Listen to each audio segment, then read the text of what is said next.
টর্নেডোর পর এবার ভয়াবহ বন্যার কবলে আমেরিকা। লুইজিয়ানা, মিসিসিপিতে রেড অ্যালার্ট। ট্রাম্প শি বৈঠকের আগে বড় ধামাকা, চীন মার্কিন যৌথ অভিযানে 5 মাদক সম্রাট আটক। টেক্সাসে ট্রেনের বগিতে 6 মরদেহ উদ্ধার, মেক্সিকো সীমান্তে নতুন করে শোকের ছায়া। এবং আর্জেন্টিনা, ইংল্যান্ড, নেদারল্যান্ডস এখন এক শহরে। ফুটবল জ্বরে কাঁপছে ক্যানসাস সিটি। আসসালামু আলাইকুম, আমি নিয়ামতুল্লাহ সিরাজি আপনাদের সাথে ছিলাম বাংলা টিভির প্রাইম নিউজে।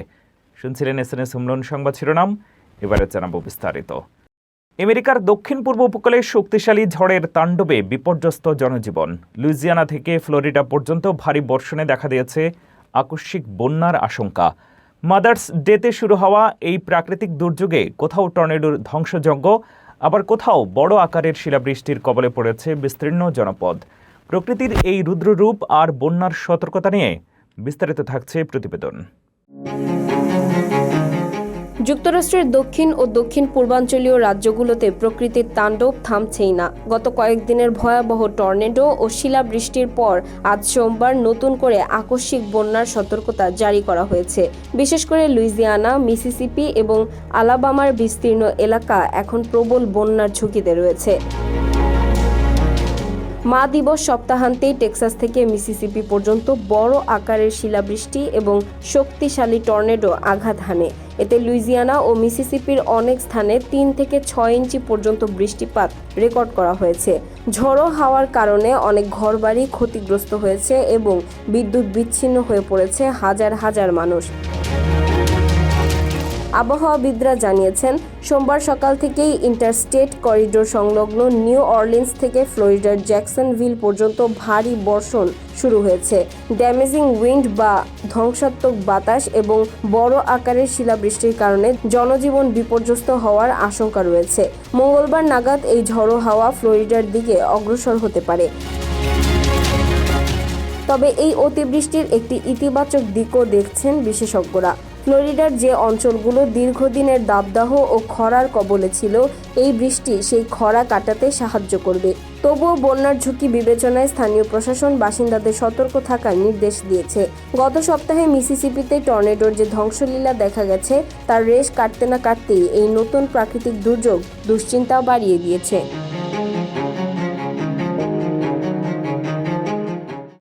বেজিংয়ে প্রেসিডেন্ট ট্রাম্প ও শি জিনপিংয়ের হাই ভোল্টেজ বৈঠকের ঠিক আগ মুহূর্তে মাদক পাচারকারীদের বিরুদ্ধে বড় ধরনের সাফল্য পেল যুক্তরাষ্ট্র ও চীন।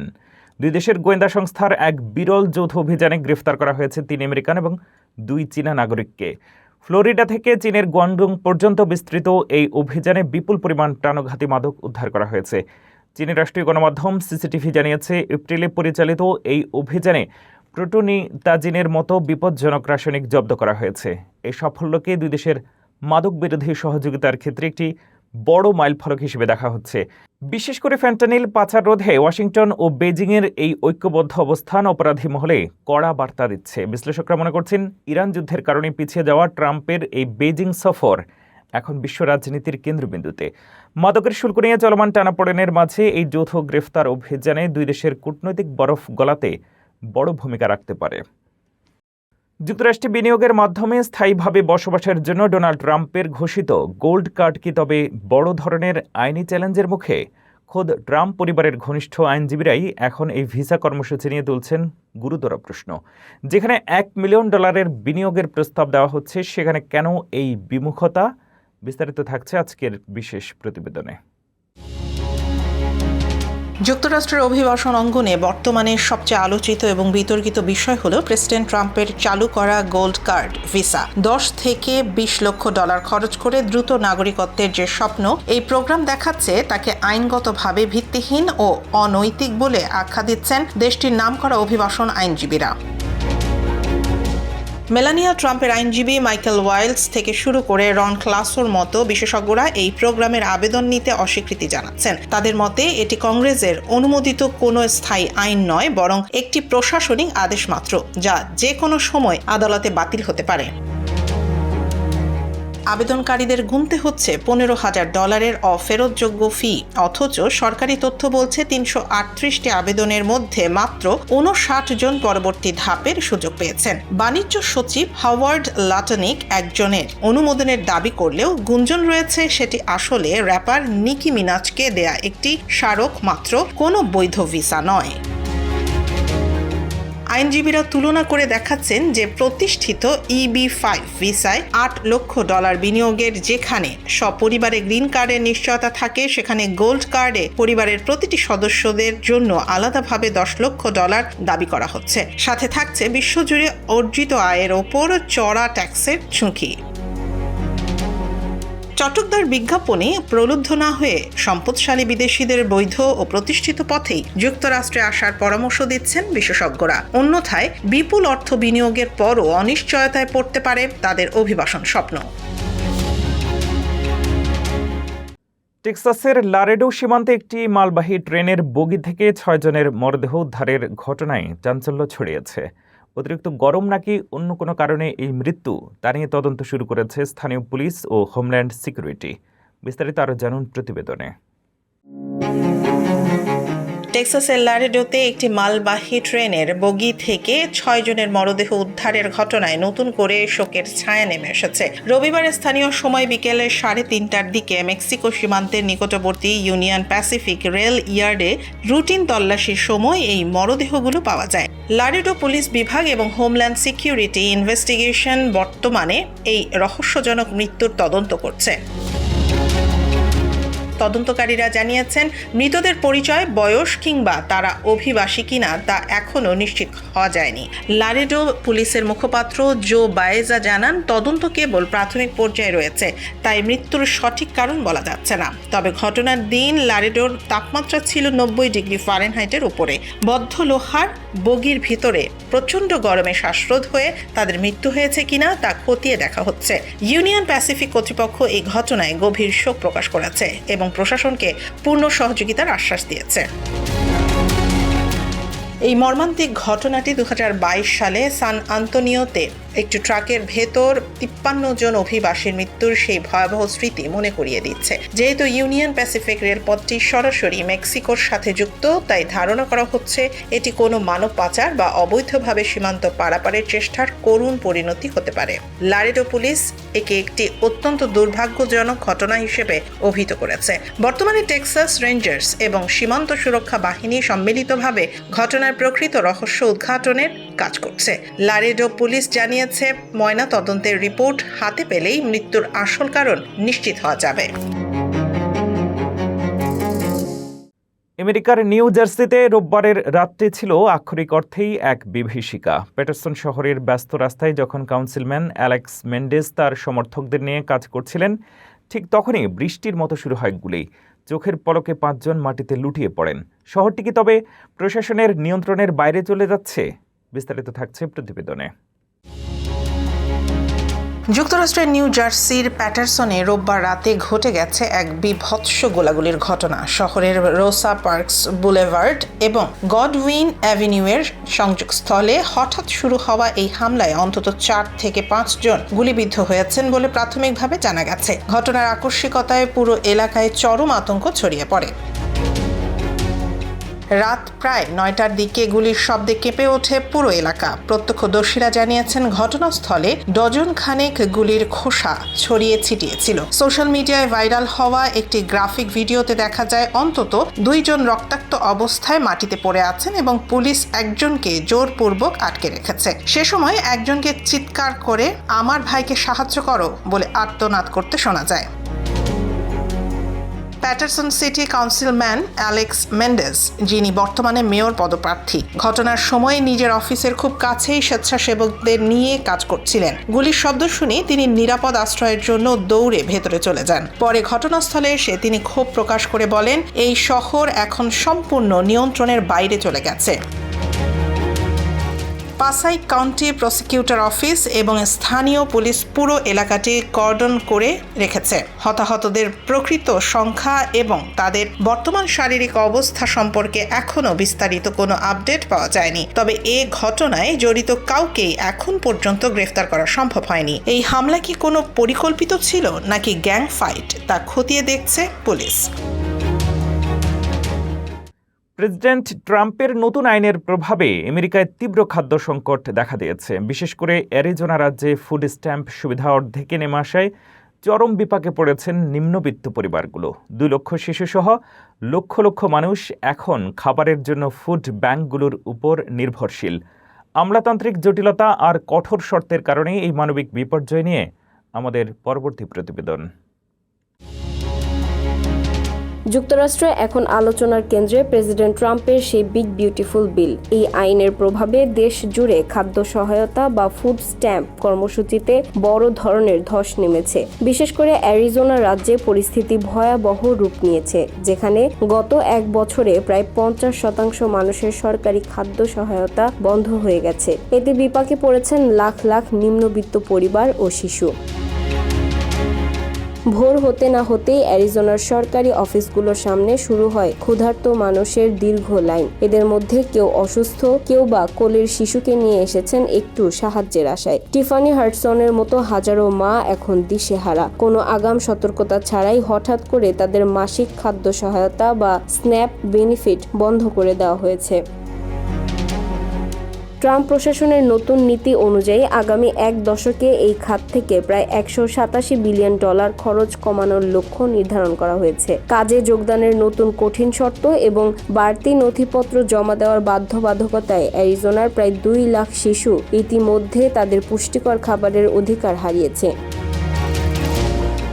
সেন্ট মেরিজ ফুড ব্যাংকের মতো দাতব্য সংস্থাগুলোতে এখন মানুষের ভিড় আগের চেয়ে 25% বেড়েছে। ভুক্তভোগীদের অভিযোগ, তারা কাজ করতে চাইলেও শারীরিক অসুস্থতা বা পারিবারিক সীমাবদ্ধতার কারণে নতুন শর্ত পূরণ করতে পারছেন না। অথচ আমলাতান্ত্রিক জটিলতায় যোগ্য হয়েও অনেকে সহায়তা পাচ্ছেন না। বিশেষজ্ঞরা সতর্ক করে বলছেন, মুদ্রাস্ফীতির এই সময়ে নিম্নবিত্তের পাত থেকে খাবার কেড়ে নেওয়া এক নিষ্ঠুর সিদ্ধান্ত।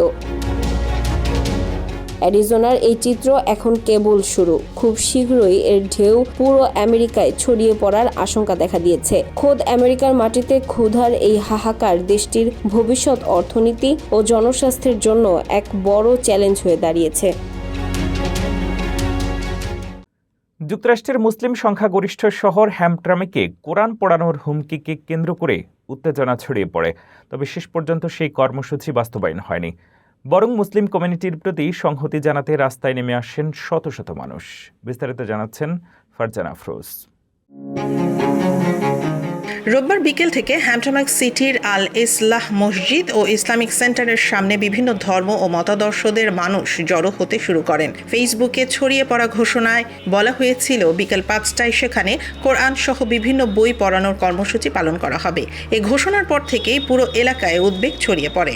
এই কর্মসূচির সঙ্গে জড়িত ইসলাম বিরোধী সংগঠন আমেরিকানস এগেইনস্ট ইসলামিফিকেশন এর সদস্য জ্যাক ল্যাং সামাজিক যোগাযোগ মাধ্যমে লাইভে এসে দাবি করেন হ্যামট্রামেকে তাকে আক্রমণ করা হয়েছে। তবে তার লাইভ ভিডিওতে কোরআন পড়ানোর কোনো দৃশ্য দেখা যায়নি। ভিডিওতে তাকে কয়েকটি কোরআনের কপি ও বেকনের প্যাকেট হাতে নিয়ে উস্কানিমূলক মন্তব্য করতে দেখা যায়। Largest book burning in American history শিরোনামে প্রচারিত সেই লাইভ ভিডিও সামাজিক যোগাযোগ মাধ্যমে ব্যাপক সমালোচনার জন্ম দেয়। উল্লেখ্য, জ্যাক ল্যাং 2021 সালের 6 জানুয়ারির যুক্তরাষ্ট্র ক্যাপিটাল দাঙ্গার ঘটনায় পুলিশ কর্মকর্তার ওপর হামলা সহ বিভিন্ন অভিযোগে অভিযুক্ত ছিলেন। পরে সাবেক প্রেসিডেন্ট ডোনাল্ড ট্রাম্প তাকে ক্ষমা করেন। বর্তমানে তিনি ফ্লোরিডা থেকে যুক্তরাষ্ট্র সিনেট নির্বাচনের প্রচারণায় রয়েছেন। রাত 7টার পরে কিছু পরে একটি ইউ-হল ট্রাক মুসলিম সমর্থকদের বিক্ষোভ স্থলের পাশ দিয়ে যাওয়ার সময় ভেতরে থাকা কয়েকজন বিক্ষোভকারীদের উদ্দেশ্যে চিৎকার করেন। এতে উপস্থিত জনতার একটি অংশ উত্তেজিত হয়ে ট্রাকটির দিকে ধেয়ে যায়। প্রত্যক্ষদর্শীদের ভাষ্য অনুযায়ী একজন ব্যক্তি বড় একটি লাঠি দিয়ে গাড়িটিকে আঘাত করেন। পরে চালক দ্রুত ঘটনাস্থল ত্যাগ করেন। বিক্ষোভে অংশ নেওয়া অনেকেই বলেন এটি শুধু মুসলিমদের ইস্যু নয়, বরং ধর্মীয় বিদ্বেষ ও ঘৃণার বিরুদ্ধে পুরো কমিউনিটির অবস্থান। বই পোড়ানোর বিরোধী বিক্ষোভের অন্যতম আয়োজক ডেট্রয়েটের বাসিন্দা জ্যাকসন রবাক বলেন, আমাদের লক্ষ্য হচ্ছে তাকে এসব কমিউনিটি থেকে বের করে দেয়া। মানুষ আমেরিকার সবচেয়ে বড় মুসলিম সংখ্যাগরিষ্ঠ শহরে এসে তাদের পবিত্র ধর্মগ্রন্থ পোড়াতে চায়, এটা আমরা মেনে নেব না। বিক্ষোভে হ্যাম্পটন স্থানীয় বাসিন্দাদের পাশাপাশি ফিলিস্তিনপন্থী কর্মী, সমাজতান্ত্রিক সংগঠনের সদস্য এবং বিভিন্ন ধর্মীয় গোষ্ঠীর প্রতিনিধিরাও অংশ নেন। এক পর্যায়ে একটি খ্রিস্টান দলকে প্রথমে ইসলাম বিরোধী কর্মসূচির অংশ মনে করা হলেও পরে তারা স্পষ্ট করে জানান কোরআন পোড়ানোর পরিকল্পনার বিরোধিতা করতেই তারা সেখানে এসেছেন। ব্রায়ান স্মাকার নামের এক ব্যক্তি বলেন, কিছু উগ্র সন্ত্রাসী ইসলামকে সংজ্ঞায়িত করে না, একইভাবে উগ্রবাদীরা খ্রিস্ট ধর্মকেও সংজ্ঞায়িত করতে পারে না। ঘটনাকে কেন্দ্র করে পুরো এলাকা জুড়ে ব্যাপক নিরাপত্তা ব্যবস্থা গ্রহণ করা হয়। ওয়েইন কাউন্টি শেরিফ অফিস এবং মিশিগান স্টেট পুলিশের সদস্যদের ঘটনাস্থলে মোতায়েন থাকতে দেখা যায়। নিউ ইয়র্কের গণপরিবহন খাতে চরম অস্থিরতা। একদিকে নিজস্ব আইনজীবী বাহিনী থাকা সত্ত্বেও প্রাইভেট ল ফার্মের পেছনে এমটি এর কোটি কোটি ডলারের রহস্যময় খরচ, অন্যদিকে সিটির বৈষম্যমূলক আইডলিং আইনের বিরুদ্ধে বেসরকারি বাস মালিকদের ফেডারেল মামলা। সরকারি অর্থের অপচয় আর আইনি বৈষম্যের এই দ্বিমুখী সংকটে এখন উত্তাল নিউ ইয়র্ক। বিস্তারিত থাকছে প্রতিবেদনে।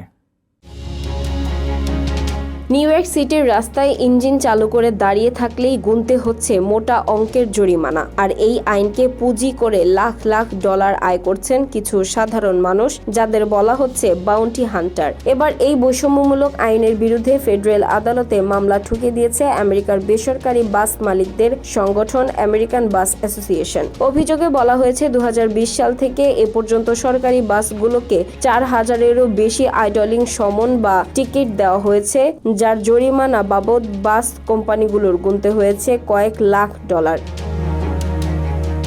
মজার বিষয় হলো, নিউ ইয়র্ক সিটির এই আইনে এমটিএ এর মতো সরকারি বাসগুলোকে কোনো জরিমানা করা হয় না, যা সাংবিধানিক সম অধিকারের পরিপন্থী বলে দাবি করেছে বাস মালিকরা। সবচেয়ে বিতর্কিত বিষয় হলো সিটির সিটিজেন এয়ার কমপ্লেইন্ট প্রোগ্রাম। এই প্রোগ্রামের আওতায় কোনো সাধারণ নাগরিক যদি কোনো বাসকে ইঞ্জিন চালু করে দাঁড়িয়ে থাকতে দেখে ভিডিও করে অভিযোগ করেন, তবে সেই জরিমানার 25 থেকে 50% টাকা ওই নাগরিক পুরস্কার হিসেবে পান। তথ্য বলছে অনেক বাউন্টি হান্টার এভাবে অভিযোগ করে প্রায় 10 লাখ ডলার পর্যন্ত আয় করেছেন। বাস মালিকদের দাবি, যাত্রী নিরাপত্তা, এয়ার ব্রেক সচল রাখা এবং শীতাতপ নিয়ন্ত্রণ ব্যবস্থা চালু রাখতে অনেক সময় ইঞ্জিন চালু রাখতে হয়, যা ফেডারেল সুরক্ষা আইনের আওতাভুক্ত। কিন্তু সিটি কর্তৃপক্ষ তা মানছে না, যার ফলে অনেক কোম্পানি এখন নিউ ইয়র্কে বাস চালানো কমিয়ে দেওয়ার কথা ভাবছে। জনপ্রিয় সামাজিক যোগাযোগ মাধ্যম ফেসবুক ও ইনস্টাগ্রাম কি সত্যিই বন্ধ হয়ে যাচ্ছে? নিউ মেক্সিকো অঙ্গরাজ্যে মার্ক জাকারবার্গের কোম্পানি মেটা এখন এমনই এক চরম হুমকি দিয়েছে। শিশুদের অনলাইন নিরাপত্তা নিশ্চিত করতে আদালতের কঠোর নির্দেশ মানার বদলে ওই অঞ্চলে তাদের সেবা সম্পূর্ণ বন্ধ করে দেওয়ার হুঁশিয়ারি দিয়েছে টেক জায়ান্টটি। ঘটনার সূত্রপাত নিউ মেক্সিকোর একটি আদালতের রায়কে কেন্দ্র করে। সম্প্রতি জুরি বোর্ড মেটাকে $375 মিলিয়ন জরিমানা করেছে। অভিযোগ, মেটা শিশুদের যৌন শিকারীদের হাত থেকে রক্ষা করতে ব্যর্থ হয়েছে। আদালত এখন মেটাকে এমন কিছু সেফটি ফিচার যুক্ত করতে বলেছে যা প্রযুক্তিগতভাবে অসম্ভব বলে দাবি করছে মেটা। তাদের স্পষ্ট কথা, একটি নির্দিষ্ট রাজ্যের জন্য আলাদা অ্যাপ বানানো সম্ভব নয়, তাই প্রয়োজন হলে তারা নিউ মেক্সিকো থেকে ব্যবসা গুটিয়ে নেবে। নিউ মেক্সিকোর অ্যাটর্নি জেনারেল রাউল তোরেজ এই হুমকিকে লজ্জাজনক বলে আখ্যা দিয়েছেন। তার মতে, মুনাফার লোভে শিশুদের জীবনকে ঝুঁকির মুখে ফেলছে জাকারবার্গের কোম্পানি। এই আইনি লড়াই এখন মেটার ভবিষ্যৎ অস্তিত্বকে চ্যালেঞ্জের মুখে ফেলছে। ফুটবল বিশ্বকাপ 2026-এর উন্মাদনা শুরু হতে আর মাত্র কয়েকদিন বাকি। আমেরিকার 11টি আয়োজক শহরের মধ্যে ক্যানসাস সিটি আয়তনে ছোট হলেও ফুটবল বিশ্বের নজর এখন এই শহরের দিকে। কারণ বর্তমান বিশ্ব চ্যাম্পিয়ন আর্জেন্টিনা, ইংল্যান্ড এবং নেদারল্যান্ডসের মতো শীর্ষ দলগুলো ক্যানসাস সিটিকে তাদের মূল ঘাঁটি বা বেস ক্যাম্প হিসেবে বেছে নিয়েছে। মিজোরি এবং ক্যানসাস অঙ্গরাজ্যের সীমান্তে অবস্থিত এই শহরটি এখন তার বিশ্বমানের প্রশিক্ষণ সুবিধা এবং আতিথেয়তা নিয়ে প্রস্তুত। লিন্ডসে স্মিথ এবং ট্রাভিস কেলসের মতো তারকার শহর ক্যানসাস এখন ফুটবলারদের পদচারণায় মুখর হতে যাচ্ছে। 16 জুন অ্যারোহেড স্টেডিয়ামে আলজেরিয়ার বিপক্ষে ম্যাচ দিয়ে নিজেদের শিরোপা রক্ষার লড়াই শুরু করবে মেসির আর্জেন্টিনা। অন্যদিকে কোনো স্থানীয় ম্যাচ না থাকলেও যাতায়াত সুবিধার কারণে এখানে অবস্থান করবে ইংল্যান্ড দল। স্থানীয়রা বলছেন, ক্যানসাস সিটির জ্যাজ মিউজিক আর বিশ্ববিখ্যাত বারবিকিউ দিয়ে তারা সারা বিশ্বের ফুটবল ভক্তদের বরণ করে নিতে মুখিয়ে আছেন। এই ছিল বাংলা টিভির প্রাইম নিউজে। পরবর্তী প্রাইম নিউজ দেখার আমন্ত্রণ জানিয়ে শেষ করছি এখানেই। এতক্ষণ সাথে থাকার জন্য ধন্যবাদ।